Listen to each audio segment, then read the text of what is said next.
ಹೊರತು ರಾಜ್ಯದಲ್ಲಿ ಮತ್ತೆ ಹೆಲ್ತ್ ಎಮರ್ಜೆನ್ಸಿ ಸೃಷ್ಟಿಯಾಗುತ್ತಾ ಅನ್ನೋ ಅನುಮಾನ ಕಾಡ್ತಾ ಇದೆ.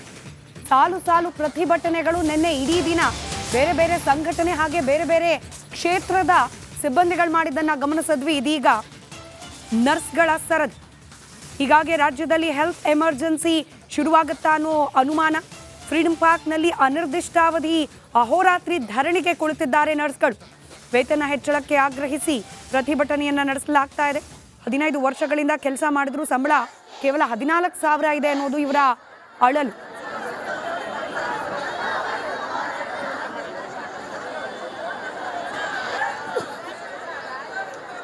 ರಾಜ್ಯದ ಜನರ ಆರೋಗ್ಯವನ್ನ ಕಾಪಾಡುವಂತಹ ರಾಜ್ಯದ ಸ್ಟಾಫ್ ನರ್ಸ್ಗಳ ಮಾನಸಿಕ ಆರೋಗ್ಯವನ್ನ ಇವತ್ತು ಕಾಪಾಡ್ಕೊಳ್ಳಿಕ್ಕೆ ಆಗ್ತಾ ಇಲ್ಲ. ಸಿಗುವಂತಹ ಸಣ್ಣ ಸಂಬಳದಲ್ಲಿ ಹೇಗೆ ಜೀವನ ಮಾಡೋದು ಅಂತ ಹೇಳಿ ಪ್ರತಿಯೊಬ್ಬರು ಕೂಡ ಕೊರಗ್ತಾ ಇದ್ದಾರೆ. ಸಂಬಳ ಜಾಸ್ತಿ ಮಾಡಿ ಅಂತ ಹೇಳಿ ಇದೀಗ ಪ್ರತಿಭಟನೆಗೆ ಇಳಿದಿದ್ದಾರೆ. ನಾನೀಗ ಫ್ರೀಡಂ ಪಾರ್ಕ್ನಲ್ಲಿದ್ದೀನಿ.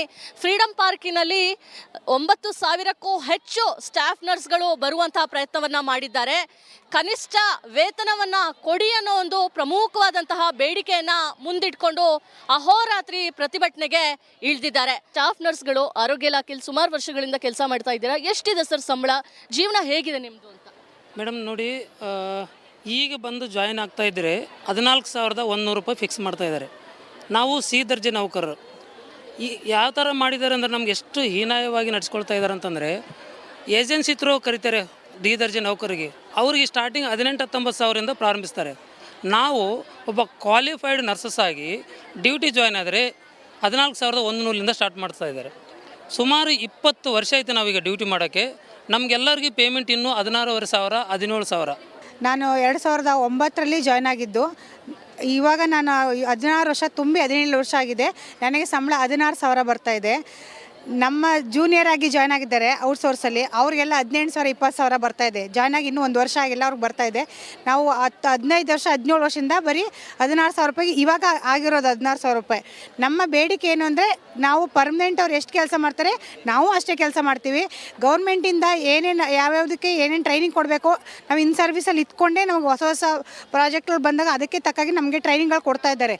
ಟ್ರೈನಿಂಗ್ಗಳು ಕೊಟ್ಟು ನಮ್ಮ ಹತ್ರ ಕೆಲಸ ಮಾಡಿಸ್ತಾ ಇದ್ದಾರೆ. ಬಟ್ ಸಂಬಳ ಮಾತ್ರ ಜಾಸ್ತಿ ಕೊಡ್ತಾ ಇಲ್ಲ. ನಮ್ಮ ಬೇಡಿಕೆ ಇರೋದು ಒಂದೇ, ಸಮಾನ ಕೆಲಸಕ್ಕೆ ಸಮಾನ ವೇತನ ಕೊಡಿ. ನಮ್ಮ ಕೈಲಿ ಎಷ್ಟು ಕೆಲಸ ಮಾಡಿಸ್ಕೋದ್ರೆ ಅಷ್ಟು ವೇತನ ಕೊಡಿ ಅಂತ ನಾವು ಕೇಳ್ತಾಯಿದ್ರು. ಬೇರೆ ಸ್ಟೇಟಲ್ಲೆಲ್ಲ ಪರ್ಮನೆಂಟ್ ಮಾಡ್ಕೊಂಡಿದ್ದಾರೆ. ನಮ್ಮನ್ನು ಹಾಗೆ ಮಾಡ್ಕೊಳ್ಳಿ. ದಿಢೀರಂದು ಎಲ್ಲರನ್ನೂ ಪರ್ಮನೆಂಟ್ ಮಾಡ್ಕೊಳ್ಳಿ ಅಂತ ಕೇಳ್ತಾ ಇಲ್ಲ. ಸರ್ವಿಸ್ ಮುಖಾಂತರ ಮಾಡ್ಕೊಳ್ಳಿ. 10 ವರ್ಷ ಆದವ್ರನ್ನ ಮಾಡ್ಕೊಳ್ಳಿ. ಕೃಪಾ ಅಂಕ ಕೊಡಿ. ಸರಿ ಆಗಬೇಕು ಅನ್ನೋ ಒಂದು ಪಟ್ಟನ್ನ ಇವರೆಲ್ಲ ಹಿಡಿದಿರುವಂಥದ್ದು. ಕ್ಯಾಮ್ರಾ ಪರ್ಸನ್ ಮಂಜುನಾಥ್ ಜೊತೆ ದೀಪ್ತಿ ತೊಳ್ಪಾಡಿ. ಹೊರತು ರಾಜ್ಯದಲ್ಲಿ ಮತ್ತೆ ಹೆಲ್ತ್ ಎಮರ್ಜೆನ್ಸಿ ಸೃಷ್ಟಿಯಾಗುತ್ತಾ ಅನ್ನೋ ಅನುಮಾನ ಕಾಡ್ತಾ ಇದೆ. ಸಾಲು ಸಾಲು ಪ್ರತಿಭಟನೆಗಳು ನಿನ್ನೆ ಇಡೀ ದಿನ ಬೇರೆ ಬೇರೆ ಸಂಘಟನೆ ಹಾಗೆ ಬೇರೆ ಬೇರೆ ಕ್ಷೇತ್ರದ ಸಿಬ್ಬಂದಿಗಳು ಮಾಡಿದ್ದನ್ನ ಗಮನಿಸಿದ್ವಿ. ಇದೀಗ ನರ್ಸ್ಗಳ ಸರದಿ. ಹೀಗಾಗಿ ರಾಜ್ಯದಲ್ಲಿ ಹೆಲ್ತ್ ಎಮರ್ಜೆನ್ಸಿ ಶುರುವಾಗುತ್ತಾ ಅನ್ನೋ ಅನುಮಾನ. ಫ್ರೀಡಂ ಪಾರ್ಕ್ನಲ್ಲಿ ಅನಿರ್ದಿಷ್ಟಾವಧಿ ಅಹೋರಾತ್ರಿ ಧರಣಿಗೆ ಕುಳಿತಿದ್ದಾರೆ ನರ್ಸ್ಗಳು. ವೇತನ ಹೆಚ್ಚಳಕ್ಕೆ ಆಗ್ರಹಿಸಿ ಪ್ರತಿಭಟನೆಯನ್ನ ನಡೆಸಲಾಗ್ತಾ ಇದೆ. 15 ವರ್ಷಗಳಿಂದ ಕೆಲಸ ಮಾಡಿದ್ರು ಸಂಬಳ ಕೇವಲ 14,000 ಇದೆ ಅನ್ನೋದು ಇವರ ಅಳಲು.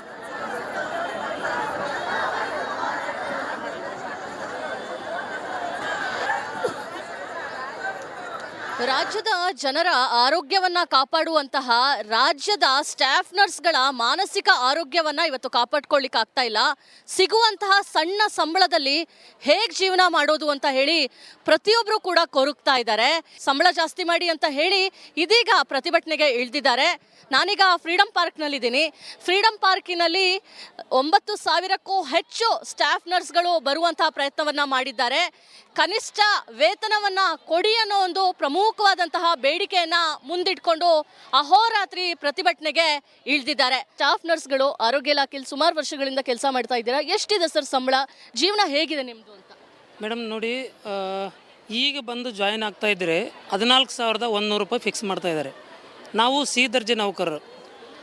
ಯಾವ ಥರ ಮಾಡಿದ್ದಾರೆ ಅಂದರೆ ನಮ್ಗೆ ಎಷ್ಟು ಹೀನಾಯವಾಗಿ ನಡೆಸ್ಕೊಳ್ತಾ ಇದ್ದಾರೆ ಅಂತಂದರೆ, ಏಜೆನ್ಸಿ ಥ್ರೂ ಕರೀತಾರೆ ಡಿ ದರ್ಜೆ ನೌಕರಿಗೆ. ಅವ್ರಿಗೆ ಸ್ಟಾರ್ಟಿಂಗ್ 18-19 ಸಾವಿರದಿಂದ ಪ್ರಾರಂಭಿಸ್ತಾರೆ. ನಾವು ಒಬ್ಬ ಕ್ವಾಲಿಫೈಡ್ ನರ್ಸಸ್ ಆಗಿ ಡ್ಯೂಟಿ ಜಾಯ್ನ್ ಆದರೆ 14,100ರಿಂದ ಸ್ಟಾರ್ಟ್ ಮಾಡ್ತಾ ಇದ್ದಾರೆ. ಸುಮಾರು 20 ವರ್ಷ ಆಯಿತು ನಾವೀಗ ಡ್ಯೂಟಿ ಮಾಡೋಕ್ಕೆ. ನಮಗೆಲ್ಲರಿಗೂ ಪೇಮೆಂಟ್ ಇನ್ನೂ 16,500 17,000. ನಾನು 2009ರಲ್ಲಿ ಜಾಯ್ನ್ ಆಗಿದ್ದು. ಇವಾಗ ನಾನು 16 ವರ್ಷ ತುಂಬಿ 17 ವರ್ಷ ಆಗಿದೆ. ನನಗೆ ಸಂಬಳ 16,000 ಬರ್ತಾ ಇದೆ. ನಮ್ಮ ಜೂನಿಯರ್ ಆಗಿ ಜಾಯ್ನ್ ಆಗಿದ್ದಾರೆ ಔಟ್ಸೋರ್ಸಲ್ಲಿ, ಅವ್ರಿಗೆಲ್ಲ 18,000 20,000 ಬರ್ತಾ ಇದೆ. ಜಾಯ್ನ್ ಆಗಿ ಇನ್ನೂ 1 ವರ್ಷ ಆಗಿಲ್ಲ, ಅವ್ರಿಗೆ ಬರ್ತಾ ಇದೆ. ನಾವು 15 ವರ್ಷ 17 ವರ್ಷದಿಂದ ಬರೀ 16,000 ರೂಪಾಯಿಗೆ ಇವಾಗ ಆಗಿರೋದು 16,000 ರೂಪಾಯಿ. ನಮ್ಮ ಬೇಡಿಕೆ ಏನು ಅಂದರೆ, ನಾವು ಪರ್ಮನೆಂಟ್ ಅವ್ರು ಎಷ್ಟು ಕೆಲಸ ಮಾಡ್ತಾರೆ ನಾವು ಅಷ್ಟೇ ಕೆಲಸ ಮಾಡ್ತೀವಿ. ಗೌರ್ಮೆಂಟಿಂದ ಏನೇನು ಯಾವ್ಯಾವುದಕ್ಕೆ ಏನೇನು ಟ್ರೈನಿಂಗ್ ಕೊಡಬೇಕು ನಾವು ಇನ್ ಸರ್ವಿಸಲ್ಲಿ ಇತ್ಕೊಂಡೇ ನಮಗೆ ಹೊಸ ಹೊಸ ಪ್ರಾಜೆಕ್ಟ್ಗಳು ಬಂದಾಗ ಅದಕ್ಕೆ ತಕ್ಕಾಗಿ ನಮಗೆ ಟ್ರೈನಿಂಗ್ಗಳು ಕೊಡ್ತಾ ಇದ್ದಾರೆ. ಟ್ರೈನಿಂಗ್ಗಳು ಕೊಟ್ಟು ನಮ್ಮ ಹತ್ರ ಕೆಲಸ ಮಾಡಿಸ್ತಾ ಇದ್ದಾರೆ. ಬಟ್ ಸಂಬಳ ಮಾತ್ರ ಜಾಸ್ತಿ ಕೊಡ್ತಾ ಇಲ್ಲ. ನಮ್ಮ ಬೇಡಿಕೆ ಇರೋದು ಒಂದೇ, ಸಮಾನ ಕೆಲಸಕ್ಕೆ ಸಮಾನ ವೇತನ ಕೊಡಿ. ನಮ್ಮ ಕೈಲಿ ಎಷ್ಟು ಕೆಲಸ ಮಾಡಿಸ್ಕೋದ್ರೆ ಅಷ್ಟು ವೇತನ ಕೊಡಿ ಅಂತ ನಾವು ಕೇಳ್ತಾಯಿದ್ರು. ಬೇರೆ ಸ್ಟೇಟಲ್ಲೆಲ್ಲ ಪರ್ಮನೆಂಟ್ ಮಾಡ್ಕೊಂಡಿದ್ದಾರೆ. ನಮ್ಮನ್ನು ಹಾಗೆ ಮಾಡ್ಕೊಳ್ಳಿ. ದಿಢೀರಂದು ಎಲ್ಲರನ್ನೂ ಪರ್ಮನೆಂಟ್ ಮಾಡ್ಕೊಳ್ಳಿ ಅಂತ ಕೇಳ್ತಾ ಇಲ್ಲ. ಸರ್ವಿಸ್ ಮುಖಾಂತರ ಮಾಡ್ಕೊಳ್ಳಿ. 10 ವರ್ಷ ಆದವ್ರನ್ನ ಮಾಡ್ಕೊಳ್ಳಿ. ಕೃಪಾ ಅಂಕ ಕೊಡಿ. ಸರಿ ಆಗಬೇಕು ಅನ್ನೋ ಒಂದು ಪಟ್ಟನ್ನ ಇವರೆಲ್ಲ ಹಿಡಿದಿರುವಂಥದ್ದು. ಕ್ಯಾಮ್ರಾ ಪರ್ಸನ್ ಮಂಜುನಾಥ್ ಜೊತೆ ದೀಪ್ತಿ ತೊಳ್ಪಾಡಿ, ರಿಪಬ್ಲಿಕ್ ಕನ್ನಡ, ಬೆಂಗಳೂರು. ಹೊರತು ರಾಜ್ಯದಲ್ಲಿ ಮತ್ತೆ ಹೆಲ್ತ್ ಎಮರ್ಜೆನ್ಸಿ ಸೃಷ್ಟಿಯಾಗುತ್ತಾ ಅನ್ನೋ ಅನುಮಾನ ಕಾಡ್ತಾ ಇದೆ. ಸಾಲು ಸಾಲು ಪ್ರತಿಭಟನೆಗಳು ನಿನ್ನೆ ಇಡೀ ದಿನ ಬೇರೆ ಬೇರೆ ಸಂಘಟನೆ ಹಾಗೆ ಬೇರೆ ಬೇರೆ ಕ್ಷೇತ್ರದ ಸಿಬ್ಬಂದಿಗಳು ಮಾಡಿದ್ದನ್ನ ಗಮನಿಸಿದ್ವಿ. ಇದೀಗ ನರ್ಸ್ಗಳ ಸರದಿ. ಹೀಗಾಗಿ ರಾಜ್ಯದಲ್ಲಿ ಹೆಲ್ತ್ ಎಮರ್ಜೆನ್ಸಿ ಶುರುವಾಗುತ್ತಾ ಅನ್ನೋ ಅನುಮಾನ. ಫ್ರೀಡಂ ಪಾರ್ಕ್ನಲ್ಲಿ ಅನಿರ್ದಿಷ್ಟಾವಧಿ ಅಹೋರಾತ್ರಿ ಧರಣಿಗೆ ಕುಳಿತಿದ್ದಾರೆ ನರ್ಸ್ಗಳು. ವೇತನ ಹೆಚ್ಚಳಕ್ಕೆ ಆಗ್ರಹಿಸಿ ಪ್ರತಿಭಟನೆಯನ್ನ ನಡೆಸಲಾಗ್ತಾ ಇದೆ. 15 ವರ್ಷಗಳಿಂದ ಕೆಲಸ ಮಾಡಿದ್ರು ಸಂಬಳ ಕೇವಲ 14,000 ಇದೆ ಅನ್ನೋದು ಇವರ ಅಳಲು.